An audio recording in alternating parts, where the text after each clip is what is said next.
US, i-restore ang World War II airfield dahil sa tumitinding tensyon sa China. Pinagsisikapan ng United States Air Force na ma-restore ang World War II airfield kung saan nagsimula ang mga atomic bombing sa Japan. Ito ay bilang tugon sa lumalaking impluwensya ng China. Iniulat ng Agence France-Presse Washington na ang lokasyon ay magbibigay ng rapidly executable avenue upang ma-enhance ang infrastructure sa rehiyon. Ang pahayag ay nagmula sa isang spokesperson na hindi direktang binanggit ang China. Gayunpaman, ang proyekto ay nagkakasabay sa patuloy na pagpapalawak ng China sa Southeast Asian sa mga disputed waters. Bakit ibabalik ng US ang World War II airfield? Sabi ng France 24, ang airbase restoration ay bahagi ng isang Pentagon strategy na tinatawag na Agile Combat Employment upang magbukas ng mga flexible military bases. Ang site ay mag-ooperate sa labas ng larger, long-standing installations sa South Korea, Japan at sa teritoryo ng US na Guam. Ang World War II airfield, na kilala rin bilang Northfield, ay matatagpuan sa isla ng Tinian. Ito ay isang lupain na may sukat na 40 square miles na nagkaroon ng critical role sa atomic bombing sa Japan. Ginamit ito ng US Air Force bilang take-off point para sa Enola Gay at Bockscar B-29 bombers. Ang mga eroplano na ito ay nag-drop ng mga bomba na Little Boy at Fat Man sa Hiroshima at Nagasaki noong August 1945. Sinabi ni Air Force General Kenneth Wilsbach sa Nikkei Asia na ang lumang military site ay may extensive pavement sa ilalim ng overgrown jungle. Ang Northfield Air Base ay may 4 na malalapad na runway na humigit kumulang 8,500 feet ang haba at 200 feet ang lapad na maaaring mag-accommodate sa malalaking B-29 bomber. Iniulat ng Interesting Engineering na ang USAF ay nag-signed ng $409 million na kontrata sa Fluor Corporation upang ma-restore ang World War II airfield. Ang rehabilitation ng World War II era airfields ay nagbigay sa Pacific Air Forces ng isang rapidly executable avenue upang ma-enhance ang infrastructure sa rehiyon. Sabi ng isang tagapagsalita sa Agence France-Presse, tinitingnan ng AFP ang World War II airfield restoration bilang isang major military pivot na nakakasabay sa China's rapid expansion. Sa makatuwid, binanggit nito ang isang talata mula sa Department of Defense 2022 planning document, ang National Defense Strategy, ang pinaka-comprehensive at seryosong hamon sa US national security ay ang People's Republic of China's coercive at ang agresibong pagsisikap na muling hubugin ang rehiyon ng Indo-Pacific region at ang international system upang umangkop sa mga interes at authoritarian preferences nito. Breaking news! Pilipinas, totoong nagpadala ng barko sa Sabina Shoal bilang kapalit matapos umalis ang BRP Teresa Magbanua sa lugar na ito. Ito ay kinumpirma mismo ni National Security Council Secretary Eduardo Año sa isang panayam. Nagpadala na yung ating Coast Guard pero because of the weather, kailangan mag-shelter muna, no? Naka-shelter. Yeah, so tuloy-tuloy yan as soon as mag-improve yung weather. Kahit araw-arawin man ng China ang kanilang pakiusap at hiling sa Pilipinas na alisin ang mid-range missile system ng Amerika na nasa bansa ngayon, malabo itong mapagbigyan ng Marcos administration. Dagdag pa dito, kinumpirma ng National Security Council na ito ang mga kakayahan na bibilhin ng Pilipinas para mapalakas pa ang Armed Forces of the Philippines. Matapos magkapirmahan ang Pilipinas at Japan sa isang Reciprocal Access Agreement, ang South Korea ay kinukonsidera na rin ang pagkakaroon ng Visiting Forces Agreement sa Pilipinas. Handa rin ang South Korea na magsagawa ng pagpapatrol sa West Philippine Sea o South China Sea kasama ang mga barko ng Pilipinas. Pilipinas, may alas na laban sa China. Kahit paulit-ulit na sinasabi ng China na alisin ang missile system ng Amerika sa bansa, buwelta ng Pilipinas, walang planong alisin ang Typhoon missile system sa Pilipinas.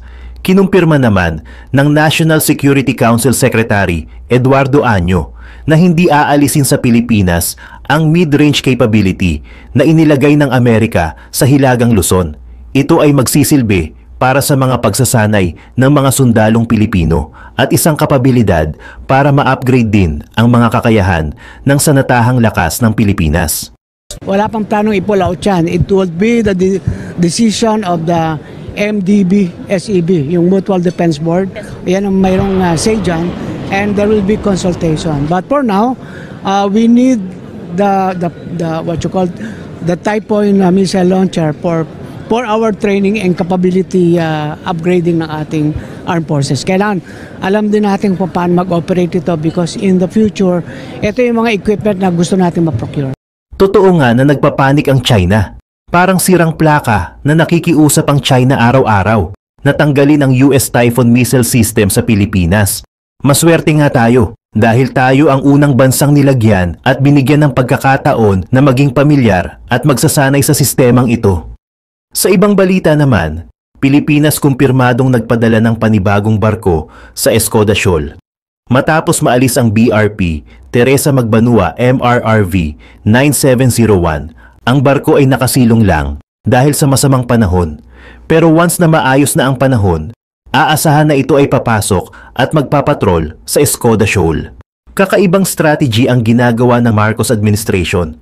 Pinapakinggan ang boses ng masang Pilipino. Noong 2019, inakusahan ng US media ang China ng pambubuli sa South China Sea dahil sa kanilang malalaking terraforming operations para gumawa ng mga artificial islands. Ayon sa press, isa sa mga malaking epekto ng mga isla na ito ay ang posibilidad ng isang all-out war sa USA.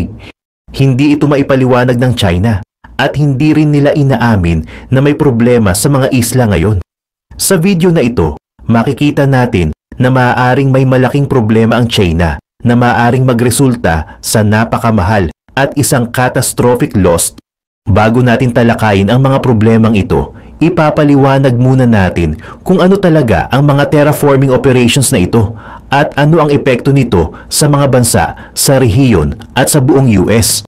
Tatapusin natin ang video sa aming mga opinyon kung gaano ka-useful ang mga isla na ito sa isang digmaan laban sa US. Simulan natin sa Fiery Cross Reef na sinasabing pinakamalaking land reclamation project ng China sa South China Sea. Inaangkin ng China ang isla na ito na bahagi ng Spratly Islands, pero inaangkin din ito ng Taiwan, Philippines at Vietnam. Bago ang 2014, halos wala pang nangyayari sa Fiery Cross Reef. Ngunit ngayon, mukhang isang lugar na maaaring maging mahalaga sa isang digmaan. Makikita mo sa kahit anong mapa na napapalibutan ito ng maraming bansa. Inaangkin ng China ang malaking bahagi ng rehiyon, kabilang ang Paracel Islands, Spratly Islands, at iba pang lugar tulad ng Prata Island, Brecher Banks, Macclesfield Bank, at Scarborough Shoal. May 9-dash line ang China sa mga lugar na inaangkin nila. Ngunit saan nakuha ng China ang ideya na lahat sa loob ng 9-dash line ay kanila? Sino ang may karapatang gumawa ng ganitong desisyon kung maraming bansa ang malapit?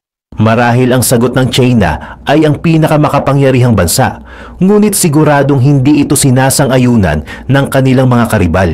Ang China ay naging superpower sa buong mundo sa loob ng maraming siglo. Kung titingnan mo ang kasaysayan ng global GDPs, ang China at India ay mas mayaman kaysa sa ibang mga bansa noong taong 1000. Pinaniniwalaan na ang kanilang pinagsamang GDPs ay umabot sa halos 50% ng kabuuang GDP ng mundo. Noong taong 16th century, ang share na ito ay 51.4% ng global GDP. Ang China ay nasa 29% at ang India ay nasa 22%. Mula 17th century hanggang huling bahagi ng 18th century, ang China ang number 1, depende sa historian na tatanungin mo. Minsan, iba-iba ng kaunti ang mga values. Ngunit walang hindi sang-ayon na ang China at India ang nanguna sa mundo pagdating sa pera. Tinawag ng China na backwater ang Europe sa loob ng maraming siglo. Noong ang malaking bahagi ng Europe ay talagang backwater kumpara sa highly advanced na sibilisasyon ng China. At ito ang isa sa mga dahilan kung bakit tiwala ang China na pag-usapan ang kanilang mga sinaunang mapa at tala na nagpapakita ng iba't ibang dinastya kabilang ang Song, Yuan at Ming dynasties. na kontrolado ang South China Sea. Isang opisyal na pahayag ng China sa EU noong 2016 ay nagsabi, ayon sa mga sinaunang teksto ng Chino na kasing tanda ng Han Dynasties, ang China ay may malakihang aktibidad ng ocean navigation, kalakalan at pangingisda, na ang South China Sea ang pangunahing lugar ng maritime activity ng China noon. Ipinaliwanag nila na ang China ang nakatuklas ng mga isla, islets, reefs at shoals at maaaring hindi sang-ayon ang ibang bansa at ang EU. Gayunpaman, ito ang paliwanag ng China sa kanilang mga claims. Bago ang tinatawag na 100 years of humiliation ng China na nagsimula noong 1839, ang ekonomiya ng China ay 6 na beses na mas malaki kaysa sa superpower Great Britain at 20 beses na mas malaki kaysa sa bagong USA. Ngunit lahat ng ito ay nagbago at nagbago ito ng medyo mabilis. Sa panahong ito, marami sa mga teritoryo ng China ang nawala. Dahil sa isolationism, hindi pag-modernize ng militar, at katiwalian sa Qing Dynasty, nakaranas ang China ng isang siglo ng mga pagkatalo at pagkawala ng teritoryo. Sinimulan ito ng mga Briton sa unang digmaang opyo noong 1839 to 1842 na nagresulta sa pagkawala ng Hong Kong. Sa ikalawang digmaang opyo noong 1856 to 1860, sumali ang mga Pranses sa Briton sa pagsalakay sa China. Pumirma ang China ng mga hindi patas na kasunduan at nilimas pa ng mga Pranses at Amerikano ang Summer Palace ng China. Sa Sino-French War noong 1884 to 1885, isinuko ng China ang kontrol sa North Vietnam. Matapos ang Sino-Japanese War 1894 to 1895, nawala rin ang Taiwan sa China na naging kolonya ng Japan. Pagkatapos matalo ang Japan sa World War II, nabawi ng China ang mga teritoryo kabilang ang Taiwan. Noong 1949, natalo ng mga komunista ni Mao Zedong ang mga nasyonalista ng China. Tumakas ang mga nasyonalista sa Taiwan pero patuloy pa rin nilang inaangkin ang South China Sea. Bago sila umalis, iginuhit nila ang 11 dash line sa mapa ng teritoryo. Ang Taiwan ay patuloy na inaangkin ang teritoryong ito, ngunit iba ang pananaw ng People's Republic of China. Ang 11 dash line ay naging 9 dash line dahil sa isang kasunduan sa pagitan ng Communist China at Vietnam. Ang rehiyong ito ay puno ng pagtatalo ng iba't ibang bansa. Para sa China, hindi na dapat pagtalunan pa ang kanilang claim. Gayunpaman, inaangkin pa rin ng China at Taiwan ang rehiyon, habang ang ibang bansa ay may kanya-kanyang claims sa ilang bahagi nito.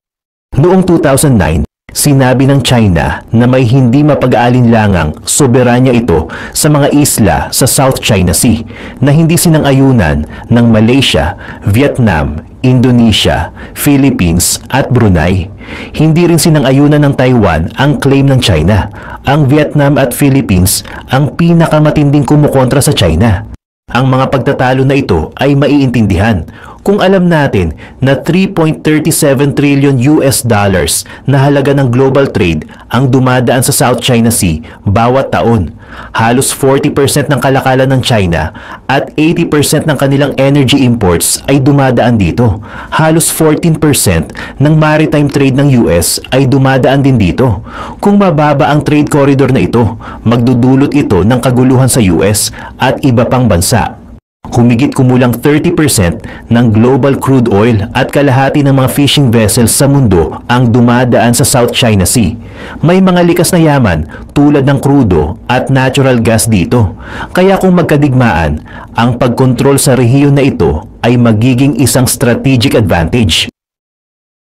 Iyon ang dahilan kung bakit mahalaga kung sino ang kakampi ng USA sa mga pagtatalo sa mga teritoryong ito. Siyempre, hindi China, kahit na malakas ang claim ng China. Malakas din ang claim ng iba pang bansa. Tandaan na ang United Nations Convention on the Law of the Sea ay nagpawalang bisa sa claim ng China sa 9 dash line.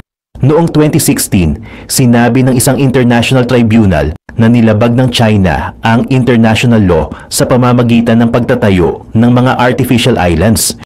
Sa Fiery Cross Reef, ang China ang nagtatayo ng mga infrastruktura doon at halos wala nang magagawa ang iba pang bansa upang pigilan ito. Ang proseso ng reclamation ay kinabibilangan ng dredging ng buhangin, lupa at bato mula sa reef gamit ang malalaking dredging vessels. Ang mga materyales ay dinadala sa site at inilalatag upang lumikha ng isang surface. Matapos itaas ang lupa sa Fiery Cross, itinayo ng mga manggagawang Tsino ang mga infrastruktura tulad ng airstrip, aircraft hangars, communication facilities, radar installations, accommodation, port facilities at iba't ibang administrative buildings. Ang isla ay protektado ng mga coastal defense structures. Ang paggawa ng mga isla sa dagat ay napaka-ambisyoso, mapanganib at expensive. Hindi tiyak kung magkano ang ginastos ng China sa Fiery Cross, pero tinatayang umabot ito ng $12 billion. Noong 2014, naglagay ang China ng 200 sundalo sa Fiery Cross. Noong 2016, matapos maitayo ang 3,125 metrong airstrip, nagsimula ng lumapag ang mga civilian at military aircraft, kasama na ang military transport aircraft. Naiulat na rin na may anti-aircraft weapons, missile defense system, at early warning radar sites sa isla. Sinabi ng China na wala silang balak gawing militar ang lugar, pero hindi ito pinaniniwalaan ng iba. Ayon sa US State Department, kailangan ng mga claimant na itigil ang land reclamation, paggawa ng mga bagong pasilidad, at militarisasyon ng mga pinag-aagawang lugar. Tinawag ng media ang mga artificial islands ng China na Great Wall of Sand. Bagamat sinasabi ng China na hindi ito military installations, mukhang military bases talaga ito. Sa mundo ng power politics, hindi gustong makipagdigma ng China sa US at mga kaalyado nito, pero nais nitong ipagtanggol ang isang mahalagang strategic area. Sinasabi ng China na ang mga isla ay para sa tulong sa pangingisda, mga ulat ng panahon, pagbibigay ng kanlungan, o pagtulong sa mga barkong nasa panganib. Ngunit itinuro ng Western media na hindi karaniwang kailangan ang missile defense systems para protektahan ang mga mangingisda. Hindi lahat ng isla ay mukhang military bases, pero marami tulad ng Gavin Reefs ay may anti-aircraft guns at missile defense system. Ang Gavin Reefs ay 210 acres, kasing laki ng 119 British soccer pitches at hindi friendly para sa mga mangingisda. Ang Mischief Reef na 1,380 acres ay isang mas malaking proyekto sa silangan ng Spratly Islands. Noong nagsimula ang China magdala ng mabibigat na makinarya, ilang bansa ang nagtanong kung ano ang ginagawa ng China doon. Nasa 135 miles lang mula sa baybayin ng Pilipinas sa Palawan Island, sinabi ng China na ito ay isang kanlungan ng mga mangingisda. Pero ngayon, mukhang military base na ito. Ang Asia Maritime Transparency Initiative ay naglabas ng satellite images ng malalaking anti-aircraft guns at probable close-in weapon systems. Sabi nila, ginagawa lang ng China ang ginagawa rin ng ibang bansa sa power politics. Nagtayo rin ng China ng 2,644 metrong runway. Inamin nilang ang mga armas ay para sa freedom of navigation. Ayon sa Pilipinas, isa lang ang ibig sabihin nito, gulo o posibleng gulo. Isang international tribunal ang nagdesisyon na ang mga reef ay low tide elevations na hindi nagbibigay ng entitlement sa territorial sea, exclusive economic zone o continental shelf. At hindi ito mga lugar na maaaring maangkin sa pamamagitan ng okupasyon o iba pang paraan. Sa madaling salita, ang mga reef na ito ay hindi para sa pagtatayo ng military bases. At dahil hindi ito itinuturing na aktwal na teritoryo ng isang bansa, hindi kailangang gumawa ng so-called innocent passage ang US malapit sa mga isla dahil sa international law. Walang mga isla na pinag-uusapan. Ginawa ng China ang mga ito mula sa wala. Makikita mo ang progreso ng China sa pamamagitan ng mga satellite images na kinunan sa loob ng ilang taon na nagpapakita ng paglikha ng halos walang tungo sa isang bagay. Ganito rin ang kwento sa Subi Reef. Mula sa isang natural na reef, ngayon ay isa ng developed na lugar na may military base, harbor, at isang landing strip na mga 3,000 meters ang haba. May ilang isla na may laser at jamming equipment. Pwedeng lumapag doon ang mga fighter jets. Walang bahagi ng isla na nagsasabing kanlungan ng mangingisda. Sa nakaraan, kapag ang US Navy reconnaissance aircraft ay lumipad sa lugar, binalaan sila na pumasok sila sa airspace ng China. Sinabi ng isa sa mga radio messages na ang China ay may sovereignty sa Spratly Islands, pati na rin ang mga kalapit na maritime areas, kaya lumayo agad para maiwasan ang maling pagkakaintindi. Sumagot ang piloto, hindi literal, I am a sovereign immune United States naval aircraft conducting lawful military activities beyond the national airspace of any coastal state. Exercising these rights is guaranteed by international law. And I am operating with due regard to the rights and duties of all states. Ay ang tala. Ito ay ang one of the best din na loan application. As of now, ay nakakapag-load na ako dito ng 25,000 pesos at napakaliit lang din ng interest. Pero dito, pag na-late ka na pagbabayad, is meron din sa'yo mag-i-email at tatawag at magte-text na magpapaalala na malapit na yung due date mo. Pero kung nakalagpas ka nga sa due date mo, ay napaka-professional naman kausap ng mga customer service ng tala. Dito, pwede mo silang kausapin. Or pwede mo silang kausapin, sabihin mo yung talagang reason mo, bakit ka na late ng pagbabayad. At mababait naman sila. So ayun, dito meron din matatanggap na rewards. Ang laki ng rewards dito, 200 pesos. Pag shinare mo yung link mo sa iba, tapos nag-click sila dyan at nag-loan sa pamamagitan ng link mo, pag nagbayad sila, doon ka nila bibigyan ng 200 pesos. Pero hindi mo yun mawi-withdraw. Makukuha mo yun pag nag-loan ka sa kanila. Kumbaga, yung loan amount mo ay babawasan nila ng 200 pesos.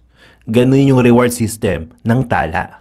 So yan ang aking mga top loan apps na legit at hindi mga scam. Sana natulungan kayo ng video na ito. Comment nyo naman kung may mga experience na kayo sa mga nabanggit kong loan apps. Hanggang sa muli!